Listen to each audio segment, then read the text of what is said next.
बच्चों, मेरा नाम है मोहित और आपका स्वागत है हमारे YouTube चैनल हिस्ट्री चैंपियन में। तो जैसा कि आप जानते हो, आपका जो पेपर होने वाला है भारत का भूगोल भूगोल का जो पेपर होने वाला है भारत का भूगोल, उससे संबंधित जितने भी महत्वपूर्ण प्रश्न होने वाले हैं सारे के सारे मैं आपको करवाने वाला हूँ। तो उसका जो पहला प्रश्न है, भारत के भौतिक विभाजनों का वर्णन कीजिए। तो भारत में जितने भी भौगोलिक स्थलाकृतियां हैं उसके बारे में पढ़ेंगे और उनका भौतिक विभाजन है उसके बारे में भी अपन विस्तृत रूप से पढ़ने वाले हैं। काफी ज्यादा महत्वपूर्ण प्रश्न आपके सामने, इसको अच्छे से कर लेना। चैनल को जरूर से सब्सक्राइब कर देना। ये वाली पीडीएफ आपको टेलीग्राम चैनल पे मिल जाएगी, अच्छे से कर लेना, डाउनलोड करके अच्छे से पढ़ लेना उसको। साथ के साथ डिस्क्रिप्शन में प्ले लिस्ट का लिंक दूंगा, वहां पर आपको अन्य वीडियो भी देखने को मिल जाएंगे। पहला प्रश्न आपके सामने, भारत एक विशाल और विविधताओं से भरा हुआ देश है। तो आप सबको पता है भारत देश है, उसकी जो भौगोलिक क्षेत्रफल है वो बहुत बड़ा है। हम पूरी दुनिया के 7वें सबसे बड़े देश की भौगोलिक दृष्टिकोण से आने वाले देशों में से हैं। और जनसंख्या में 2011 की जनसंख्या के हिसाब से अपन दूसरे स्थान पे हैं और वर्तमान के डाटा के हिसाब से हम पहले स्थान पे आते हैं।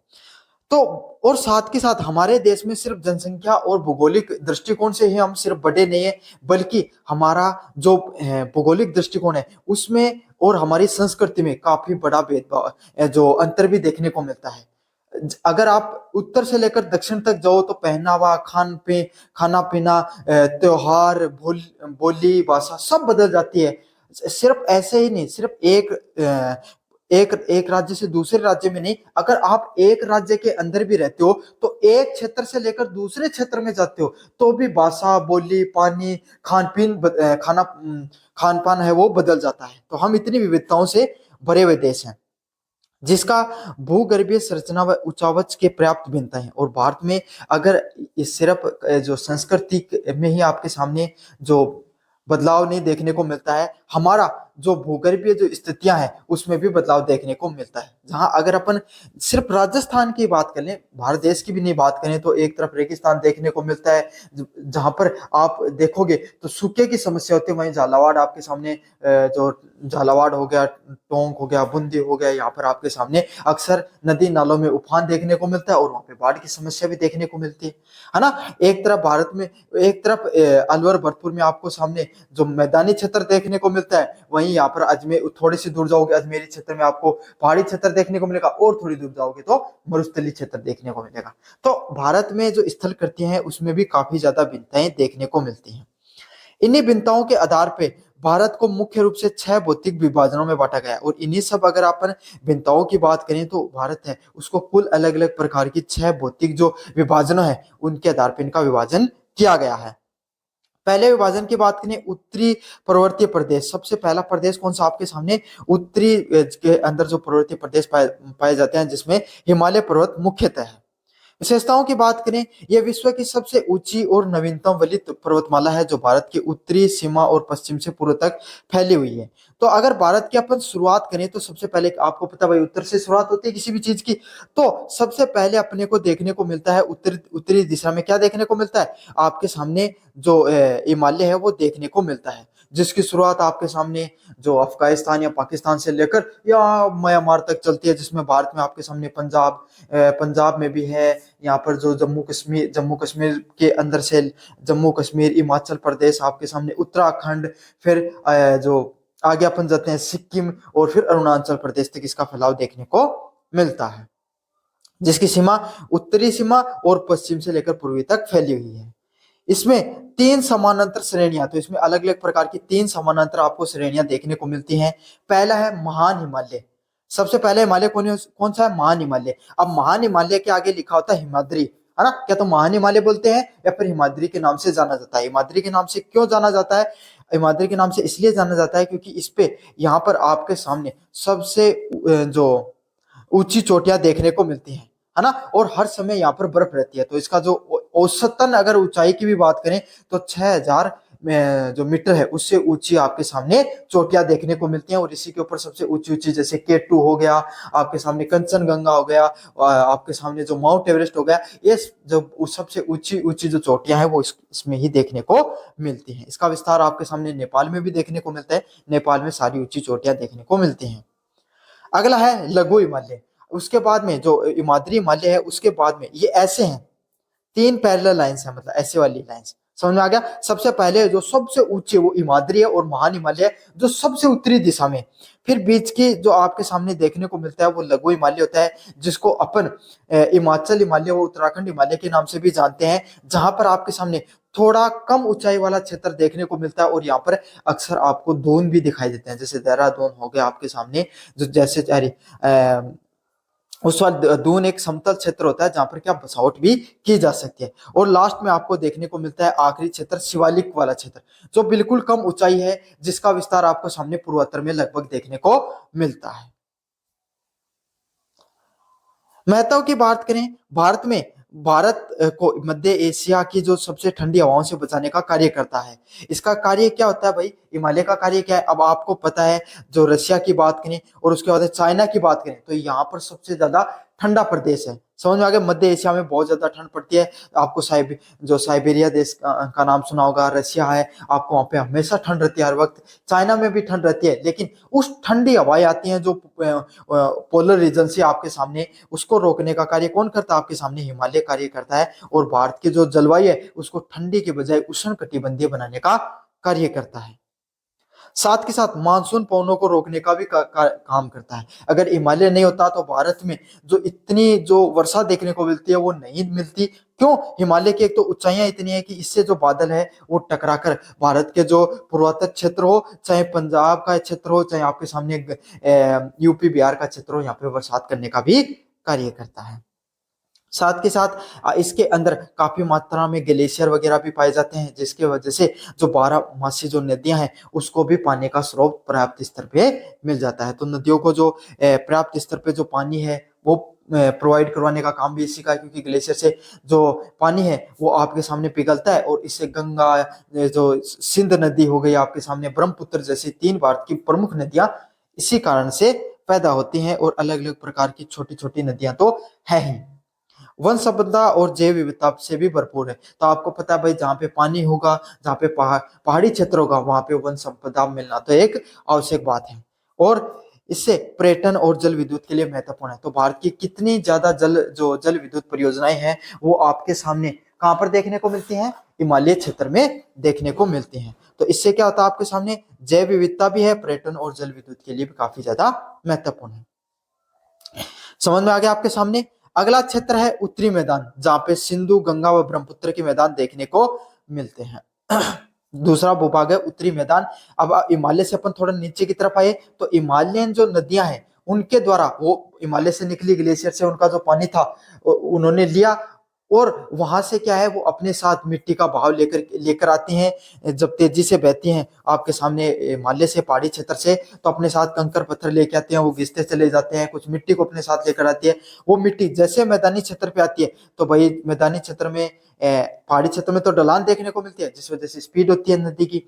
पहाड़ी क्षेत्र में जैसे आती है तो आपके सामने उसका जो पानी का बहाव कम हो जाता है और मिट्टी है जो बहकर आई थी वो मैदानी क्षेत्र में छोड़ देती है। तो ऐसे इस प्रकार से वहां पर क्या होते हैं, एक जो मैदान है, जो उत्तरी मैदानों का निर्माण होता है भारत में, जिसको सिंधु, गंगा व ब्रह्मपुत्र के मैदान से जाना जाता है। तीनों हिमालयन नदियां हैं। विस्तार से पढ़ेंगे इनकी क्या विशेषताएं हैं।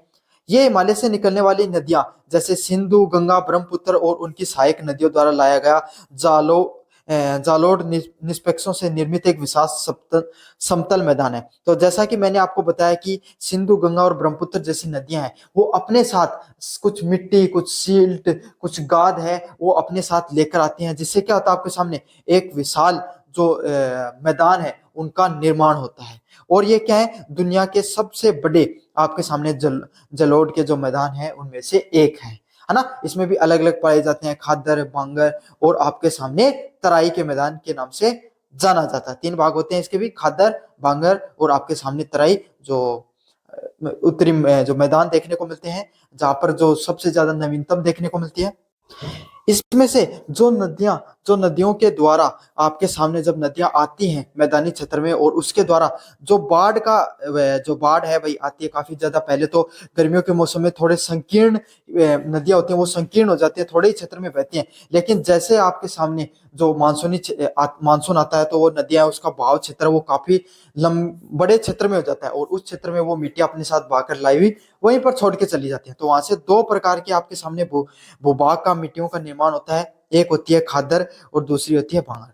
तो जो खादर होती है वो मिट्टी होती है जो नदियों के द्वारा बाढ़ के समय जो नवीनतम मिट्टी लाकर छोड़ी गई, उसको खादर के नाम से जाना जाता है। और भांगर वो मिट्टी होती है जो आपके सामने, जो पुराने समय में आपके सामने जो मिट्टी है जो बाढ़ के मैदानों से निर्मित हो गई थी, उसको भांगर के नाम से जाना जाता है। खादर नई मिट्टी होती है, भांगर आपके सामने जो पुराने समय की मिट्टी होती है। उसके साथ आपके सामने बीच का जो क्षेत्र होता है, उसमें जहां पर कंकर पत्थर भी आपको थोड़े थोड़े देखने को मिलते हैं, उसको तराई के नाम से भी जाना जाता है। लेकिन खादर व भांगर इसके दो मुख्य भाग होते हैं।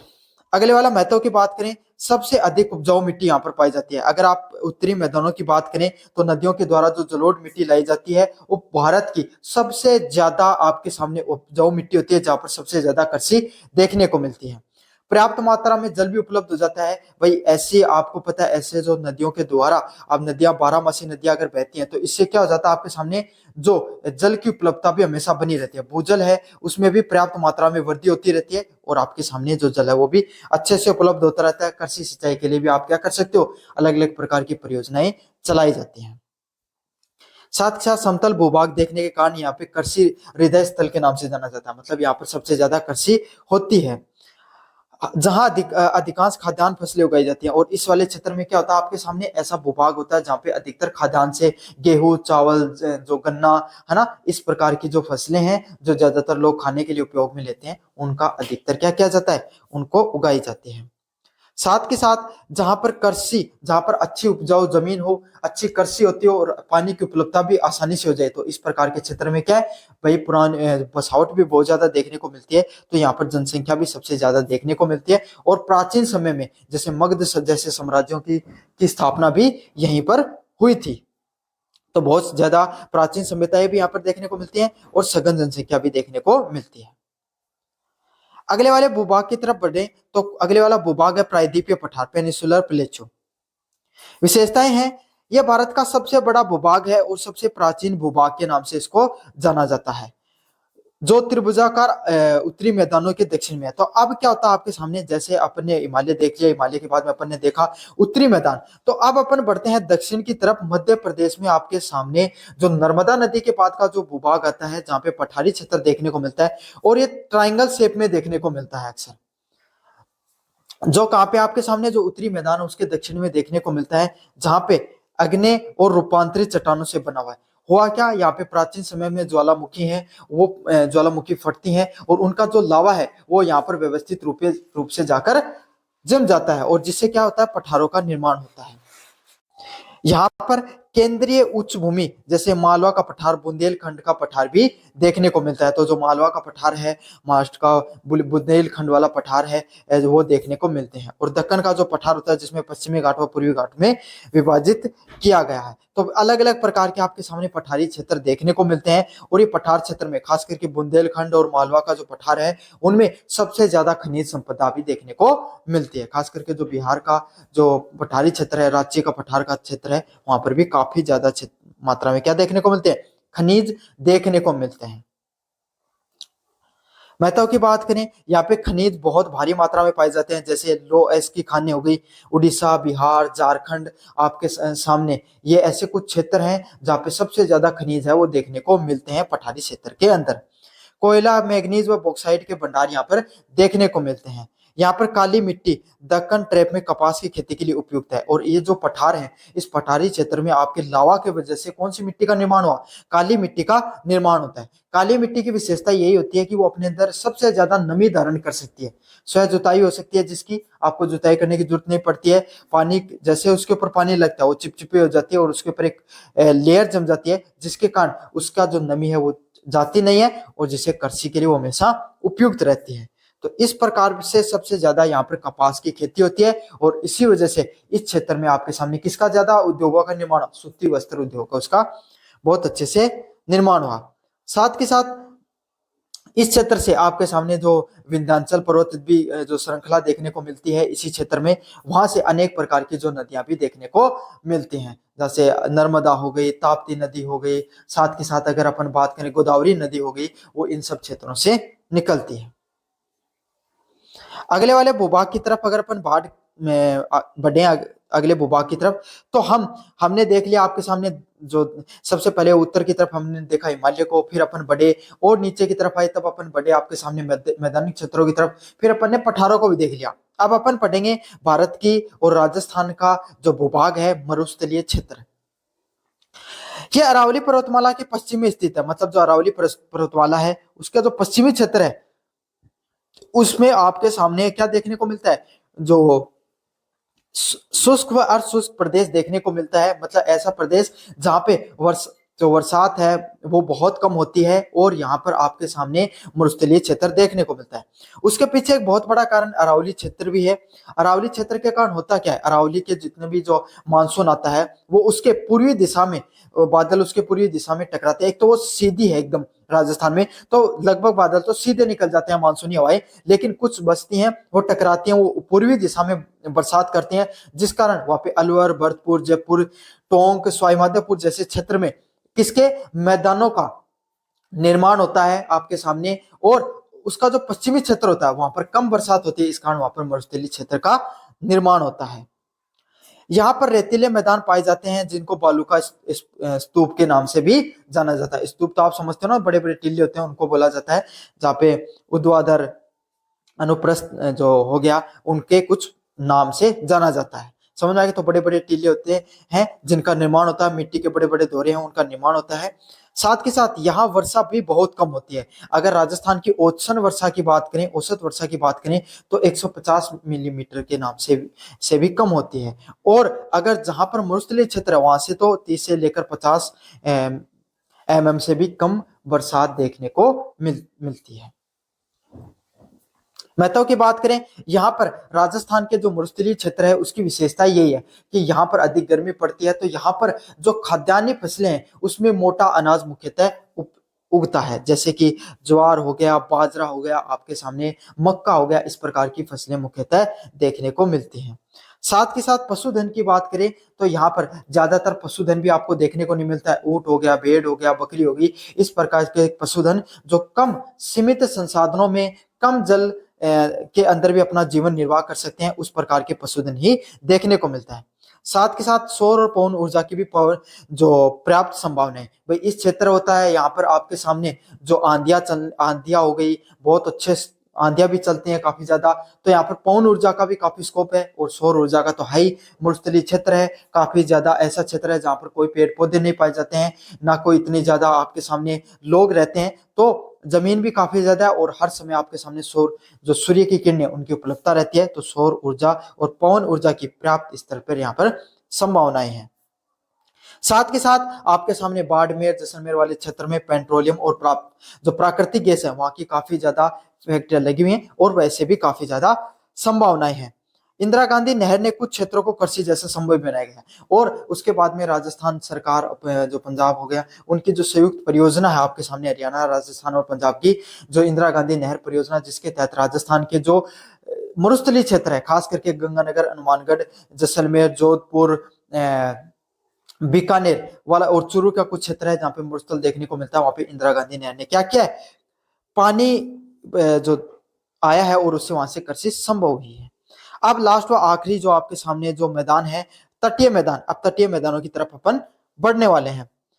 प्रायद्वीपीय पठारों की ओर बढ़े तो प्रायद्वीपीय पठारों के अगर आप पश्चिमी व पूर्वी तट पे, आपके सामने ये प्रायद्वीपीय पठार, ये भारत है, ये प्रायद्वीपीय पठार, तो इसका जो किनारों वाला इलाका है, यहाँ पर आपके सामने क्या देखने को मिलते हैं, तटीय क्षेत्र देखने को मिलता है। क्यों? क्योंकि भारत के पूर्वी क्षेत्र में बंगाल की खाड़ी देखने को मिलती है, और पश्चिमी अगर अपन दिशा में देखें आपके सामने, तो आप जो अरब सागर या हिंद महासागर देखने को मिलता है। तो यहाँ पर आपके सामने जो तटीय मैदान देखने को मिलते हैं, जिसमें पश्चिमी तटीय मैदान जो पश्चिमी दिशा के अंदर तटीय मैदान है, जिसमें गुजरात का कोंकण व मालभार तट देखने को मिलता है। गुजराती तट हो गया, कोंकण का तट आपके सामने महाराष्ट्र का तट हो गया, और खास करके गोवा के तट को कोंकण के तट के नाम से जाना जाता है।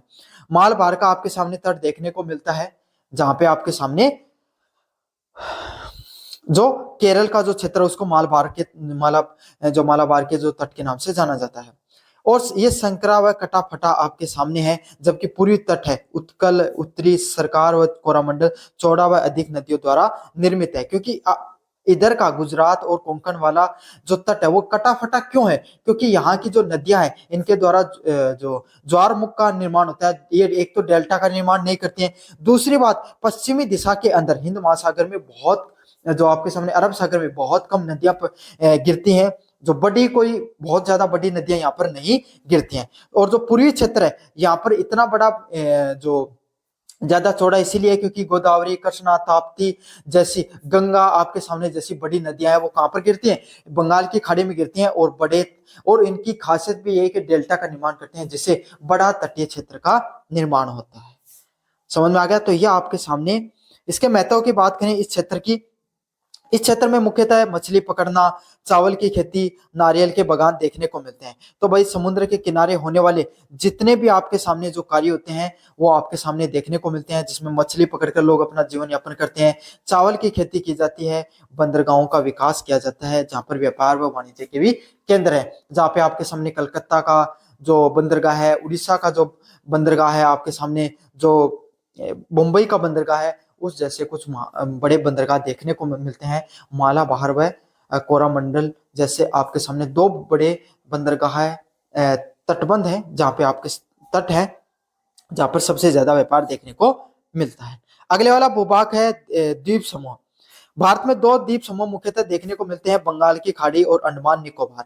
तो भारत में अगर द्वीप समूह की बात करें तो दो जगह मुख्यतः हैं, उसमें से बंगाल की खाड़ी में आपके सामने कौन देखने को मिलता है? अंडमान निकोबार देखने को मिलता है, और अरब सागर में आपके सामने लक्षद्वीप है वो आपके सामने देखने को मिलता है।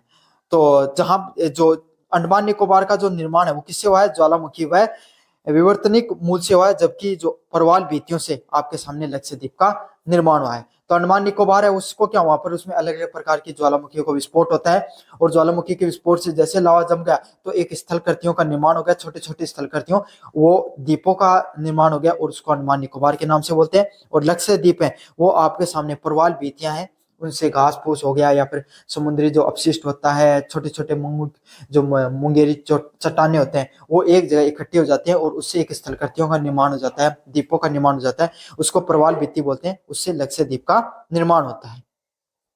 महत्व क्या है रणनीतिक सैन्य में? तो एक तो भाई भारत का जो क्षेत्र, भारी क्षेत्र है, उसके ऊपर सैन्य गतिविधियों करने के लिए या फिर और भी रणनीतिक रूप से महत्व है। जैव विविधता, खास करके अंडमान निकोबार और आपके सामने जो लक्षद्वीप है, इतने खूबसूरत जगह हैं जहाँ पे पर्यटन भी काफी ज्यादा लोग जाते हैं, और प्राकृतिक बंदरगाह भी देखने को मिलते हैं। तो ये आपके सामने कुल 6 प्रकार के जितने भी भौतिक विभाजन थे वो मैंने अच्छे से करवा दिए हैं। कैसा लगा आपका वीडियो जोर से बताना, चैनल को जोर से सब्सक्राइब कर देना, अपने दोस्तों को जोर से शेयर करना। धन्यवाद। हेलो बच्चों, मेरा नाम है मोहित और आपका स्वागत है हमारे यूट्यूब चैनल हिस्ट्री चैंपियन में।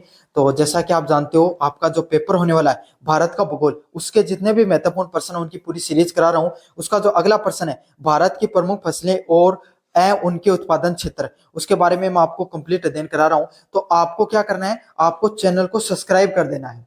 चैनल को सब्सक्राइब करोगे तो आपके सामने अगले वीडियो की नोटिफिकेशन मिल जाएगी, और अन्य वीडियो है उसका जो लिंक है वो डिस्क्रिप्शन में दूंगा, तो वहां से जाकर भी अन्य वीडियो को जरूर से देख लेना। तो चलो शुरू करते हैं अपने वीडियो को। भारत में कृषि क्या एक महत्वपूर्ण आर्थिक गतिविधि के नाम से जाना जाता है।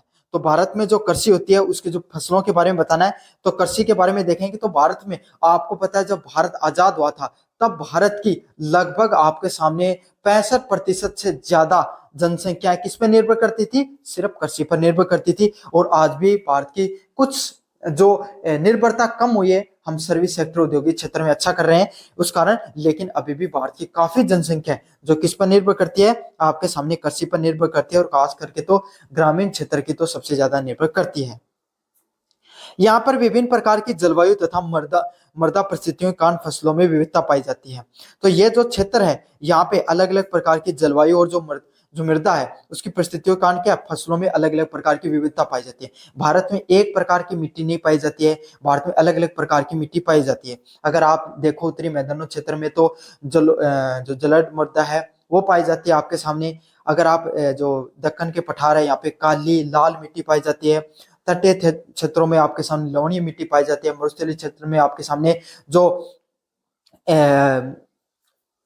जो मरुस्थलीय मिट्टी होती है आपके सामने भुरभुरी मिट्टी वो पाई जाती है। पर्वतीय क्षेत्रों में आपके सामने पर्वतीय मिट्टी पाई जाती है। तो अलग अलग मिट्टी के प्रकार होने के कारण अलग अलग प्रकार की जो फसलें हैं उनको उगाना संभव है। और भारत की जलवायु वो भी कुछ इस प्रकार की है कि हर क्षेत्र की जलवायु भी अलग है ना।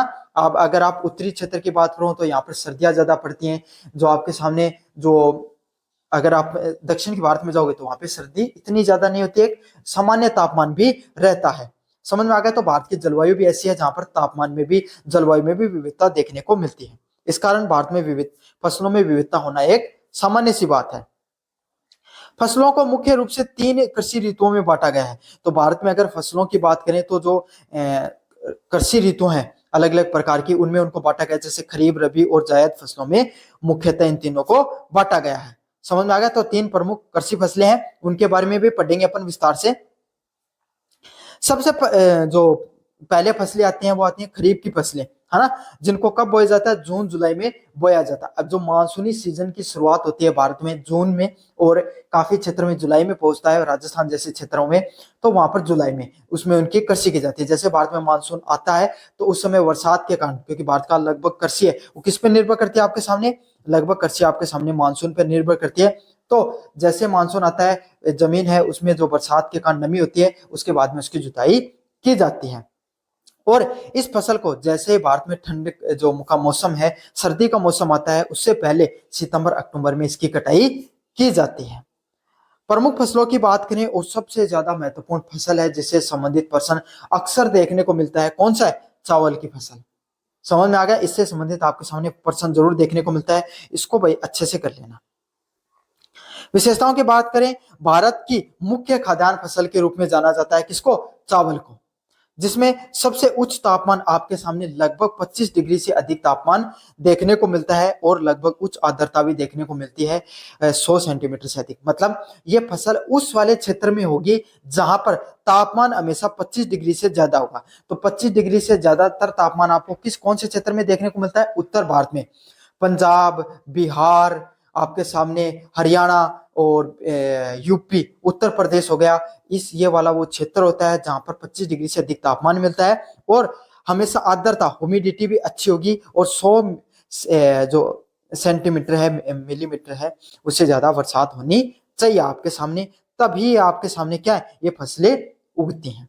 समझ में आ गए। तो ये सबसे ज्यादा तो महत्वपूर्ण पॉइंट है, तापमान अधिक होना चाहिए 25 डिग्री से अधिक और 100 सेंटीमीटर से अधिक वर्षा भी होनी चाहिए।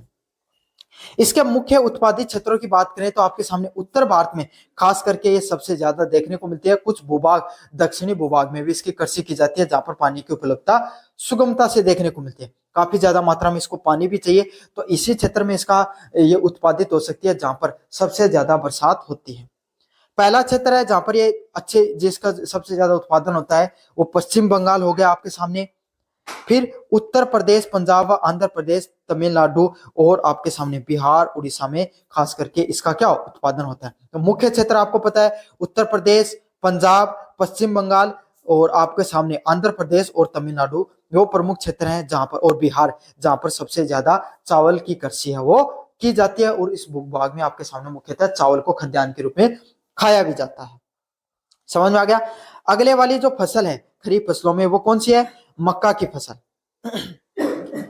मक्का की फसल एक मोटे अनाज के रूप में जानी जाती है। इसका भी आपके सामने जो जून जुलाई में मानसून के बाद में इसको बोया जाता है, जिसको आपके सामने खाद्यान्न के रूप में, खाने के रूप में और विशेषकर तो इसको चारे के रूप में उपयोग में लिया जाता है।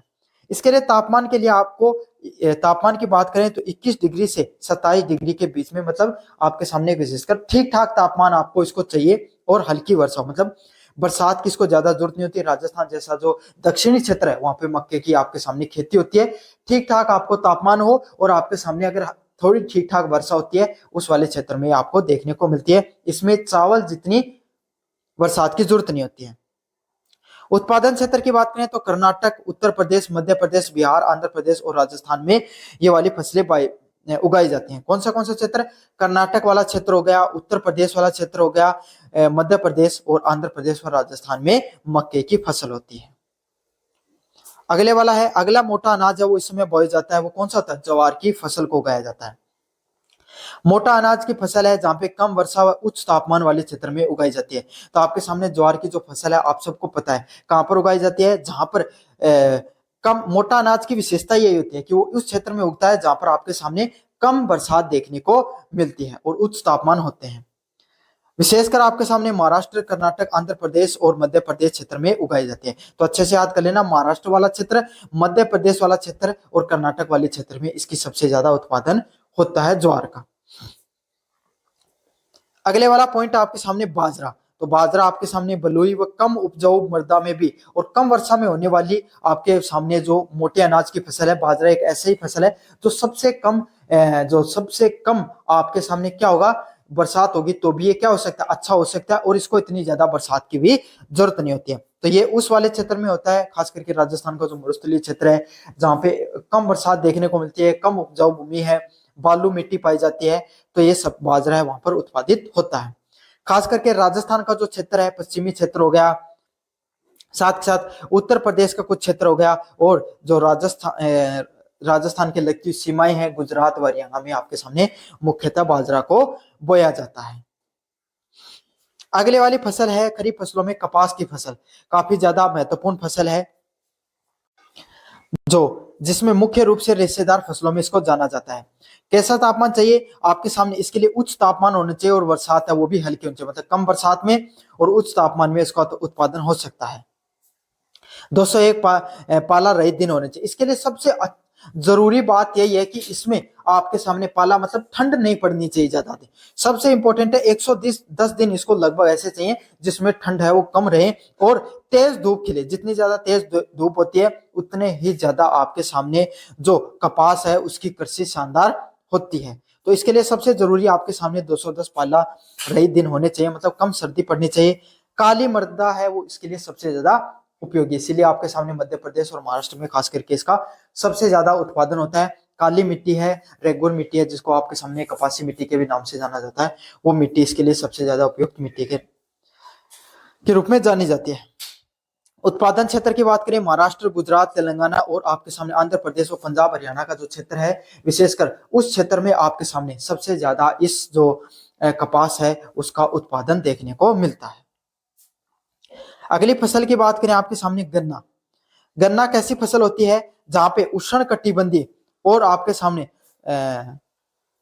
उपोष्ण कटिबंधीय फसल है जहां पर आपके सामने 21 से 27 डिग्री तक का तापमान होना चाहिए और मध्यम से ज्यादा अच्छे दर्जे की बरसात होनी चाहिए। मतलब वही गन्ने की फसल को आपके सामने सबसे ज्यादा क्या चाहिए होता है, सबसे ज्यादा पानी चाहिए होता है। तो अच्छे दर्जे की बरसात होनी चाहिए, 75 से 100 सेंटीमीटर की बरसात देखने को मिले।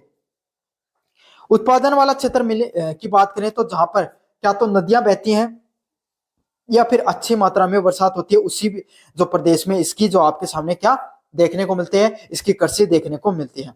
जैसे उत्तर प्रदेश का क्षेत्र है, महाराष्ट्र, कर्नाटक, तमिलनाडु, आंध्र प्रदेश व बिहार व गुजरात में इसकी विशेषकर फसल है वो देखने को मिलती है। कौन से क्षेत्र में? उत्तर प्रदेश में, महाराष्ट्र में, कर्नाटक और तमिलनाडु के क्षेत्र में इसकी सबसे ज्यादा जो क्या होता है, गन्ने का उत्पादन होता है। खास करके तो उत्तर प्रदेश में इसका सबसे ज्यादा उत्पादन देखने को मिलता है। ये थी आपके सामने खरीफ फसलें। अब बात करेंगे अपन रबी फसलों की।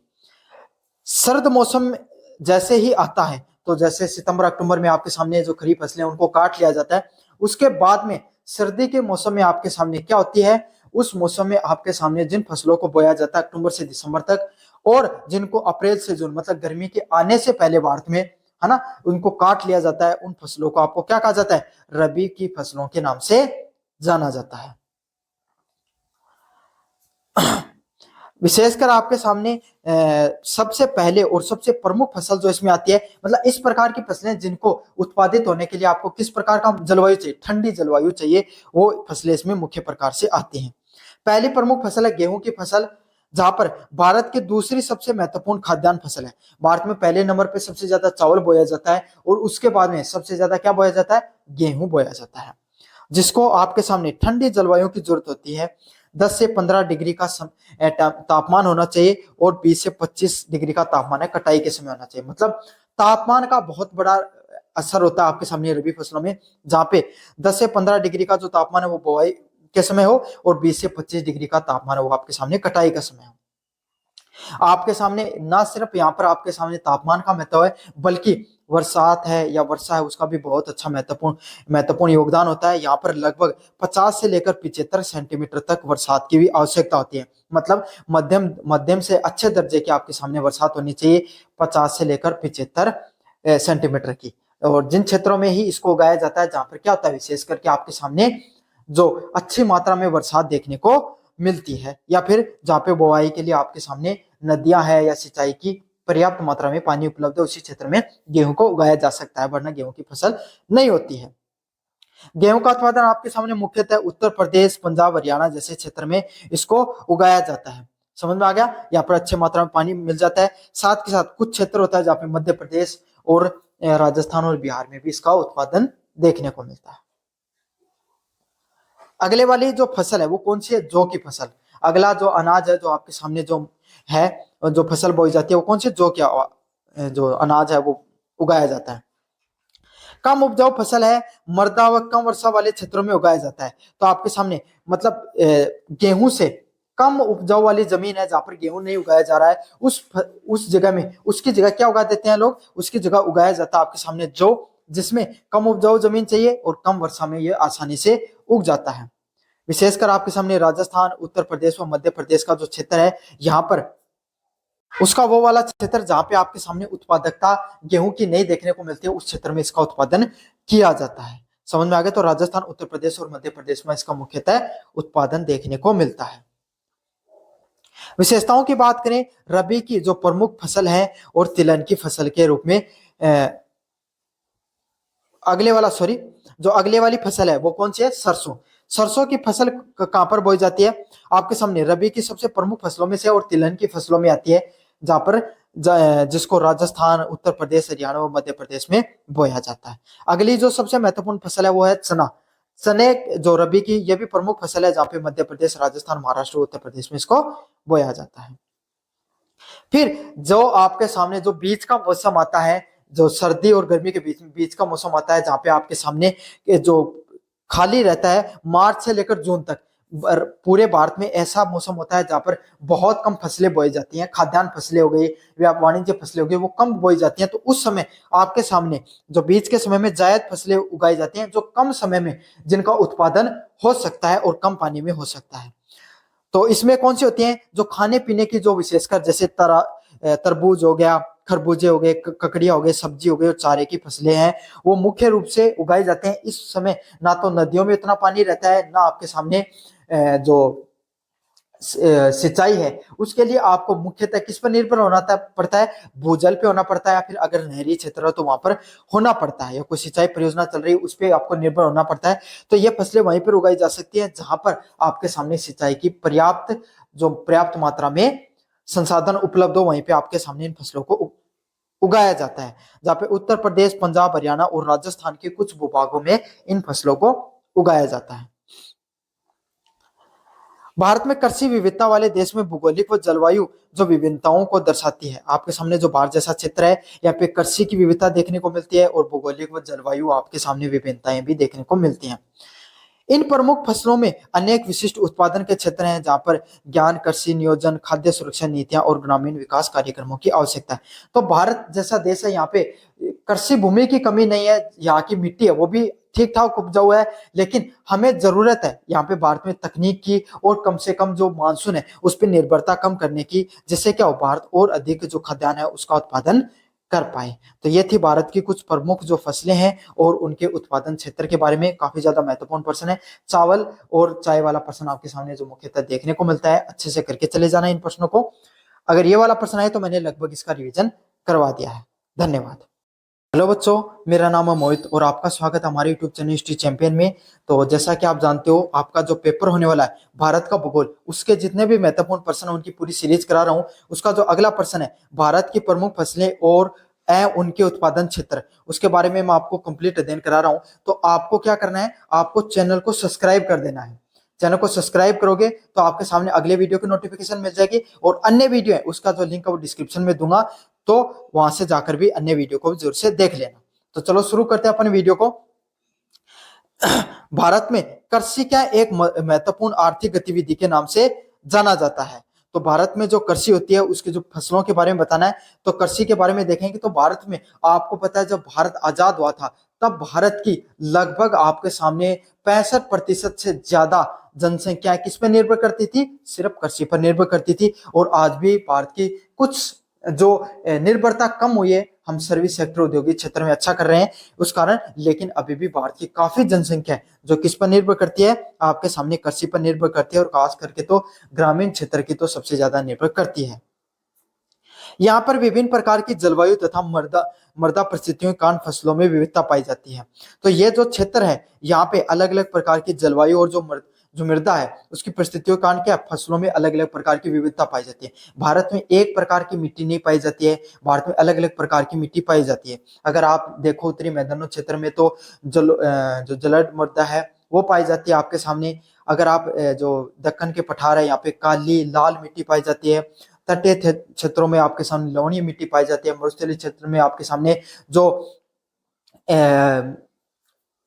जो मरुस्थलीय मिट्टी होती है आपके सामने भुरभुरी मिट्टी वो पाई जाती है। पर्वतीय क्षेत्रों में आपके सामने पर्वतीय मिट्टी पाई जाती है। तो अलग अलग मिट्टी के प्रकार होने के कारण अलग अलग प्रकार की जो फसलें हैं उनको उगाना संभव है। और भारत की जलवायु वो भी कुछ इस प्रकार की है कि हर क्षेत्र की जलवायु भी अलग है ना। अब अगर आप उत्तरी क्षेत्र की बात करो तो यहाँ पर सर्दियां ज्यादा पड़ती हैं। जो आपके सामने जो अगर आप दक्षिण के भारत में जाओगे तो वहां पे सर्दी इतनी ज्यादा नहीं होती है, सामान्य तापमान भी रहता है। समझ में आ गया। तो भारत की जलवायु भी ऐसी है जहां पर तापमान में भी जलवायु में भी विविधता देखने को मिलती है। इस कारण भारत में विविध फसलों में विविधता होना एक सामान्य सी बात है।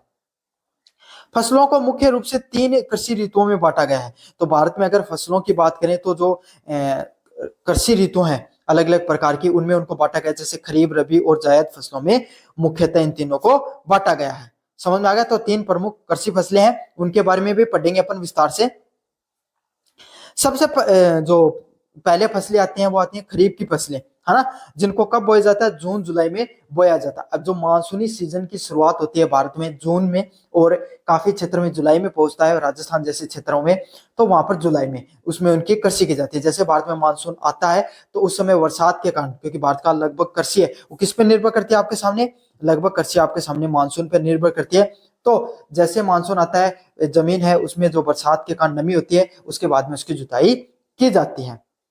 और इस फसल को जैसे भारत में ठंड जो का मौसम है, सर्दी का मौसम आता है, उससे पहले सितंबर अक्टूबर में इसकी कटाई की जाती है। प्रमुख फसलों की बात करें और सबसे ज्यादा महत्वपूर्ण फसल है जिससे संबंधित प्रश्न अक्सर देखने को मिलता है, कौन सा है, चावल की फसल।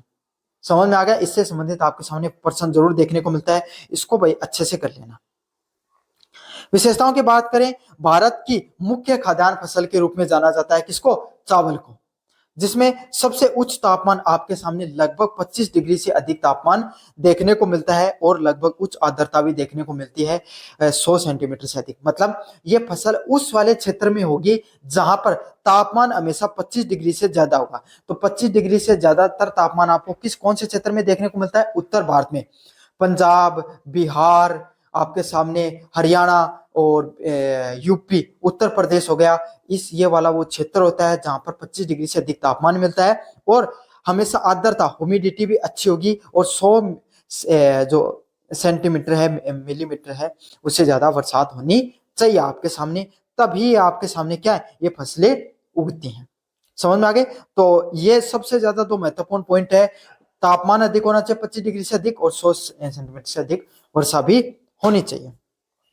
इसके मुख्य उत्पादित क्षेत्रों की बात करें तो आपके सामने उत्तर भारत में खास करके ये सबसे ज्यादा देखने को मिलती है। कुछ भूभाग, दक्षिणी भूभाग में भी इसकी कृषि की जाती है, जहां पर पानी की उपलब्धता सुगमता से देखने को मिलती है। काफी ज्यादा मात्रा में इसको पानी भी चाहिए, तो इसी क्षेत्र में इसका ये उत्पादित हो सकती है जहां पर सबसे ज्यादा बरसात होती है। पहला क्षेत्र है जहां पर ये अच्छे जिसका सबसे ज्यादा उत्पादन होता है वो पश्चिम बंगाल हो गया आपके सामने। फिर उत्तर प्रदेश, पंजाब, आंध्र प्रदेश, तमिलनाडु और आपके सामने बिहार, उड़ीसा में खास करके इसका क्या उत्पादन होता है। तो मुख्य क्षेत्र आपको पता है उत्तर प्रदेश, पंजाब, पश्चिम बंगाल और आपके सामने आंध्र प्रदेश और तमिलनाडु वो प्रमुख क्षेत्र हैं जहां पर, और बिहार जहां पर सबसे ज्यादा चावल की कृषि है वो की जाती है। और इस भूभाग में आपके सामने मुख्यतः चावल को खाद्यान्न के रूप में खाया भी जाता है। समझ में आ गया। अगले वाली जो फसल है खरीफ फसलों में वो कौन सी है? मक्का की फसल। मक्का की फसल एक मोटे अनाज के रूप में जानी जाती है। इसका भी आपके सामने जो जून जुलाई में मानसून के बाद में इसको बोया जाता है, जिसको आपके सामने खाद्यान्न के रूप में, खाने के रूप में और विशेषकर तो इसको चारे के रूप में उपयोग में लिया जाता है। इसके लिए तापमान के लिए आपको तापमान की बात करें तो 21 डिग्री से 27 डिग्री के बीच में, मतलब आपके सामने विशेषकर ठीक ठाक तापमान आपको इसको चाहिए। और हल्की वर्षा, मतलब बरसात की इसको ज्यादा जरूरत नहीं होती। राजस्थान जैसा जो दक्षिणी क्षेत्र है वहां पे मक्के की आपके सामने खेती होती है। ठीक ठाक आपको तापमान हो और आपके सामने अगर थोड़ी ठीक ठाक वर्षा होती है उस वाले क्षेत्र में आपको देखने को मिलती है। इसमें चावल जितनी बरसात की जरूरत नहीं होती है। उत्पादन क्षेत्र की बात करें तो कर्नाटक, उत्तर प्रदेश, मध्य प्रदेश, बिहार, आंध्र प्रदेश और राजस्थान में ये वाली फसलें उगाई जाती हैं। कौन सा क्षेत्र? कर्नाटक वाला क्षेत्र हो गया, उत्तर प्रदेश वाला क्षेत्र हो गया, मध्य प्रदेश और आंध्र प्रदेश और राजस्थान में मक्के की फसल होती है। अगले वाला है, अगला मोटा अनाज है वो इस समय बोया जाता है, वो कौन सा होता है? ज्वार की फसल को उगाया जाता है। मोटा अनाज की फसल है जहां पे कम वर्षा व उच्च तापमान वाले क्षेत्र में उगाई जाती है। तो आपके सामने ज्वार की जो फसल है आप सबको पता है कहां पर उगाई जाती है, जहां पर कम मोटा अनाज की विशेषता यही होती है कि वो उस क्षेत्र में उगता है जहां पर आपके सामने कम बरसात देखने को मिलती है और उच्च तापमान होते हैं। विशेषकर आपके सामने महाराष्ट्र, कर्नाटक, आंध्र प्रदेश और मध्य प्रदेश क्षेत्र में उगाई जाती है। तो अच्छे से याद कर लेना, महाराष्ट्र वाला क्षेत्र, मध्य प्रदेश वाला क्षेत्र और कर्नाटक वाले क्षेत्र में इसकी सबसे ज्यादा उत्पादन होता है ज्वार का। अगले वाला पॉइंट आपके सामने बाजरा। तो बाजरा आपके सामने बलुई व कम उपजाऊ मृदा में भी और कम वर्षा में होने वाली आपके सामने जो मोटे अनाज की फसल है, बाजरा एक ऐसी ही फसल है जो सबसे कम आपके सामने क्या होगा, बरसात होगी तो भी ये क्या हो सकता है, अच्छा हो सकता है और इसको इतनी ज्यादा बरसात की भी जरूरत नहीं होती है। तो ये उस वाले क्षेत्र में होता है, खास करके राजस्थान का जो मरुस्थलीय क्षेत्र है जहाँ पे कम बरसात देखने को मिलती है, कम उपजाऊ भूमि है, बालू मिट्टी पाई जाती है, तो ये सब बाजरा है वहां पर उत्पादित होता है। खास करके राजस्थान का जो क्षेत्र है, पश्चिमी क्षेत्र हो गया, साथ के साथ उत्तर प्रदेश का कुछ क्षेत्र हो गया, और जो राजस्थान के लगती हुई सीमाएं हैं गुजरात व हरियाणा में आपके सामने मुख्यतः बाजरा को बोया जाता है। अगले वाली फसल है खरीफ फसलों में कपास की फसल। काफी ज्यादा महत्वपूर्ण फसल है जो जिसमें मुख्य रूप से रेशेदार फसलों में इसको जाना जाता है।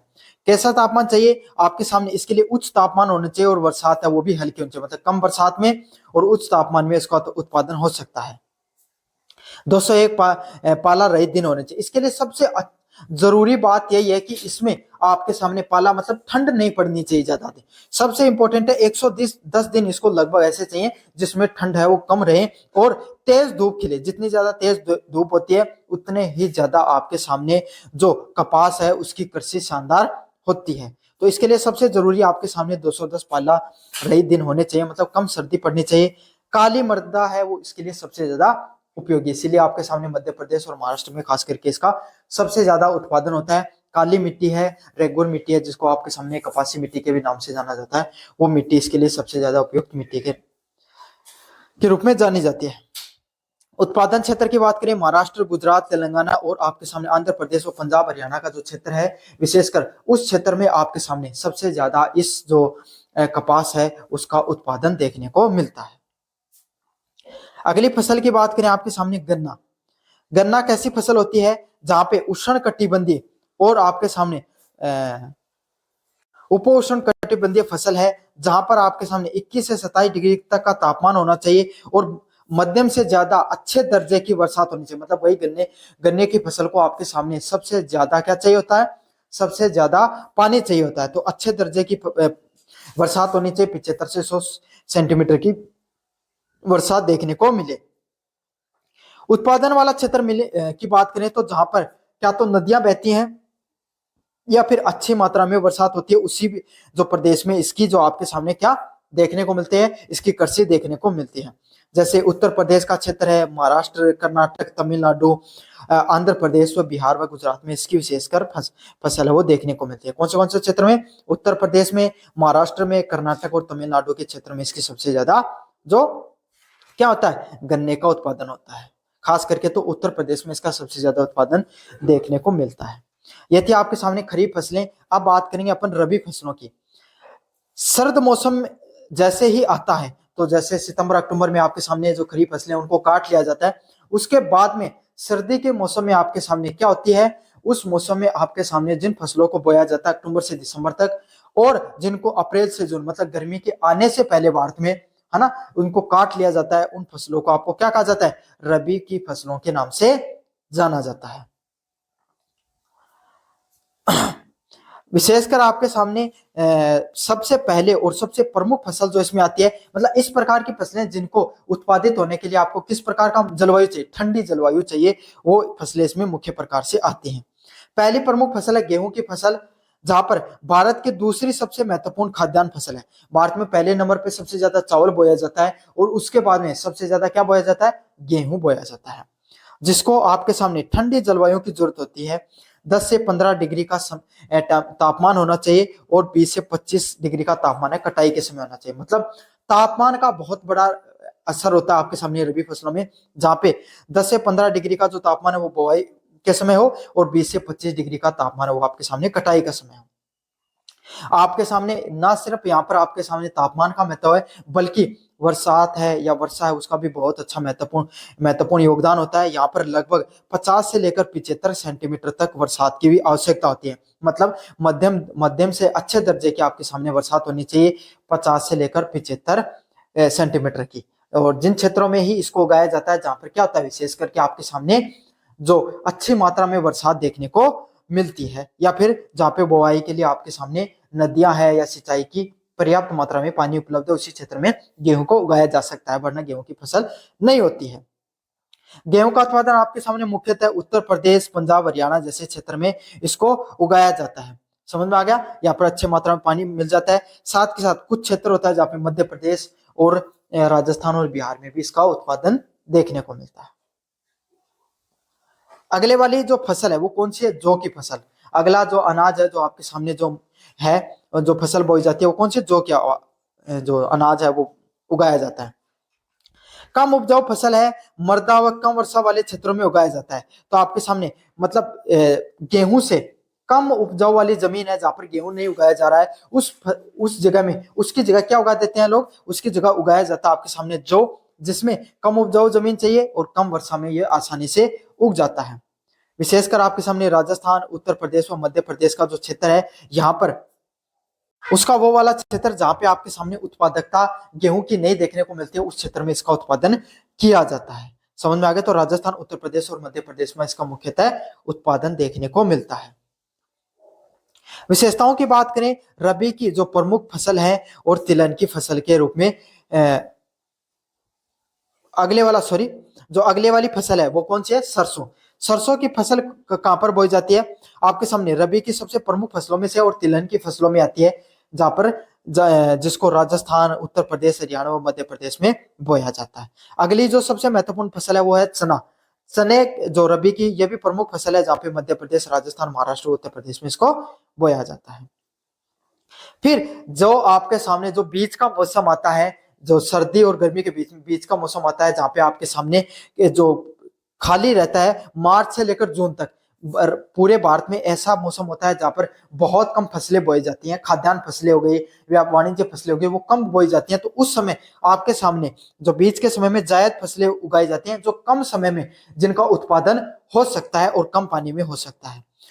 तो इसमें कौन सी होती हैं, जो खाने पीने की जो विशेषकर जैसे तरबूज हो गया, खरबूजे हो गए, ककड़िया हो गए, सब्जी हो गई और चारे की फसलें हैं, वो मुख्य रूप से उगाए जाते हैं। इस समय ना तो नदियों में उतना पानी रहता है, ना आपके सामने जो सिंचाई है उसके लिए आपको मुख्यतः किस पर निर्भर होना पड़ता है, भूजल पे होना पड़ता है, या फिर अगर नहरी क्षेत्र हो तो वहां पर होना पड़ता है, या कोई सिंचाई परियोजना चल रही है उस पर आपको निर्भर होना पड़ता है।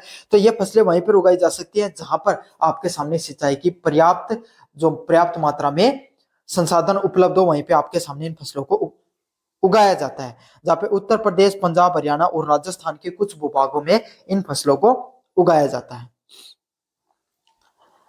भारत में कृषि विविधता वाले देश में भौगोलिक व जलवायु जो विभिन्नताओं को दर्शाती है। आपके सामने जो भारत जैसा क्षेत्र है, यहाँ पे कृषि की विविधता देखने को मिलती है और भौगोलिक व जलवायु आपके सामने विभिन्नताएं भी देखने को मिलती हैं।